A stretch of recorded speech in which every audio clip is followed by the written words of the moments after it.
And we are back here live from the show floor at NAB 2019. Thanks for staying with us. We are here at the PTZOptics booth with my man William Goldie, who's going to take us through some of the latest and greatest cameras available from the world of PTZOptics. What do you have for us today, William?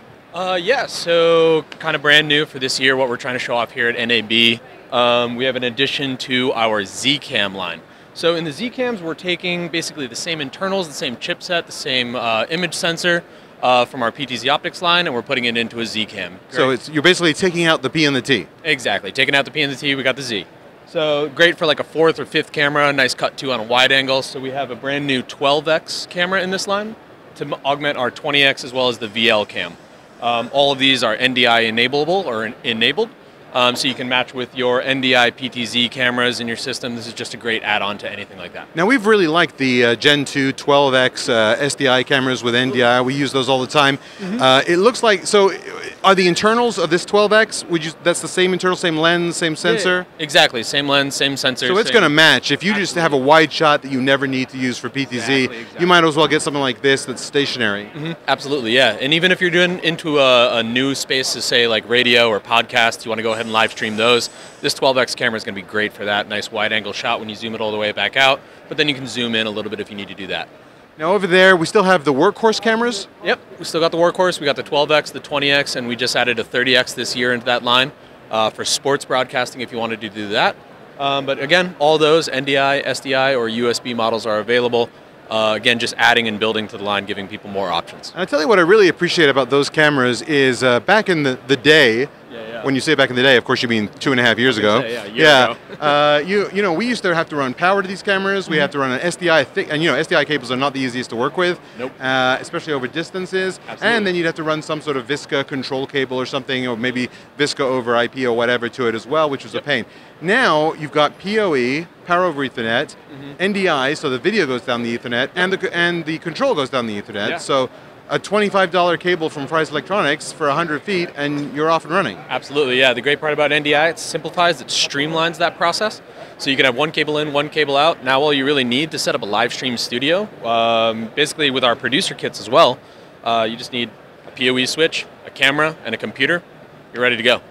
So let's talk roadmap. Don't worry, no one's really watching this video, so all of this is confidential between you and me. Of course, of course. What kind of things are you guys looking at to release next? So we are looking at adding a few more cameras to our line. You know, 4K is a conversation that comes up all the time. We're working on that. We don't have a release date yet.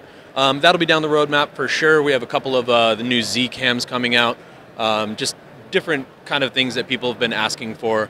On top of that, actually, we are releasing here at NAB, we came up with a wireless cable. So looking at the NDI side. A wireless cable. Only you guys could come up with that. Exactly, and it's going to be great for that IP video. It's with the dehydrated water, right? There you go, yeah. The reverse osmosis water that's dehydrated or whatever. But no, it's great. It's got a 400-meter radius. You could have a camera sitting far away from your system, plug that into your IP, send that receiver back to your hub, your control center, wherever you're at. You don't have to worry about sending wires. You could even put it in a space that doesn't even have the ability to have wiring. So you plug in an Ethernet cable at either end, and basically what you're talking about is you've got like a virtual cable, if you will. Exactly. A cable that goes through the air. Yep. You don't actually have to run that Ethernet cord now. Of course, you can't deliver PoE that way. Well, maybe you can do PoE if you plug in the other. I was going to say, you actually can deliver PoE from the unit, so you'll be able to power the camera, you'll be able to send that signal over. You could even have a dedicated power source out there in the field if you needed to have that. But the point is that you're taking away a lot of that infrastructure, again, streamlining the process of IP video. And that's really what we're gunning for in all of our additions to the line and everywhere we're going from here forward. I know that NewTek just announced NDI 4. Yep. Have you guys been working with them to incorporate any of that, or what are your NDI 4 plans? So we've actually worked with NewTek from the beginning of NDI. We helped kind of develop the NDI that goes into our cameras. With that said, every time they update something, we update something, so we will be incorporating that into our future line of cameras as well. And have you guys ever thought about using the full NDI codec rather than the HX? We have. That's a question for product. Really it has to do, I believe, with the firmware of the camera. What it's most easy to support in our cameras is the NDI HX platform. In terms of going towards the full NDI, possibly. Again, you know, something we're always looking into. If we can make it work, we'll make it work. But we got what we got right now, and it seems to be working great, so we're going to stick with that for a minute. All right, William, well, I think I've abused you enough for today. I really appreciate your time. We think your products are awesome, great for people to check out. Thanks for your time today. Appreciate you. Thank you so much. That's all the time we have for this interview, but we've got a lot more content coming your way, so please stay with us right here on Live Now.